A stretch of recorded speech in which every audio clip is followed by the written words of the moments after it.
कथा के अनुसार पुराने समय में एक राजा की कोई संतान नहीं थी। वह बूढ़ा हो गया तो इस बात की चिंता होने लगी कि मेरे बाद इस राज्य को कौन संभालेगा।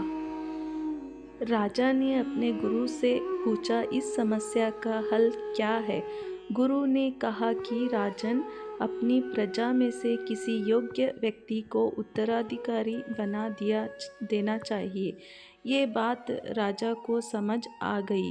उसने अपने मंत्री से कहा कि प्रजा के बीच ये घोषणा करवा दे कि कल जो भी व्यक्ति सूर्यास्त से पहले मुझसे मिलने राजमहल तक आ जाएगा, उसे इस राज्य का उत्तराधिकारी घोषित किया जाएगा।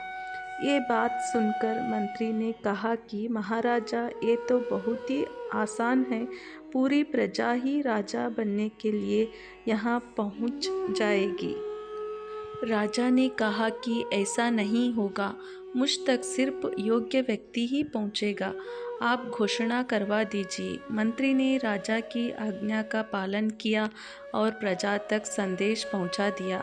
अगले दिन बड़ी संख्या में लोग उत्तराधिकारी बनने के लिए राजमहल की ओर निकल पड़े। महल के बाहर राजा ने एक बड़े मेले का आयोजन किया था। मेले में शराब थी, नाच गाना हो रहा था, तरह तरह के स्वादिष्ट पकवान थे, कई तरह के खेल वहाँ हो रहे थे। पूरी प्रजा उस मेले में ही उलझ गई।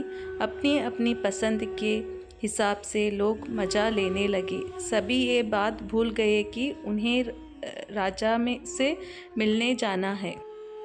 तभी वहाँ एक युवक ऐसा आया जो इन प्रलोभनों में नहीं फंसा। उसे सिर्फ अपने लक्ष्य तक पहुँचना था।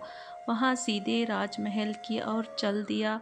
मुख्य द्वार पर 2 पहरेदार खड़े थे। उन्होंने युवक को रोका, लेकिन वह किसी तरह उनसे बचकर राजमहल में प्रवेश कर गया। अंदर पहुँचते ही उसे राजा मंत्री मिल गए। राजा ने उस युवक को राज्य का उत्तराधिकारी नियुक्त कर दिया। इससे यह सीख मिलती है कि अपने लक्ष्य तक पहुंचने के लिए रास्ते में रुकना नहीं चाहिए। सफलता मिलने तक हमें आगे बढ़ते रहना चाहिए।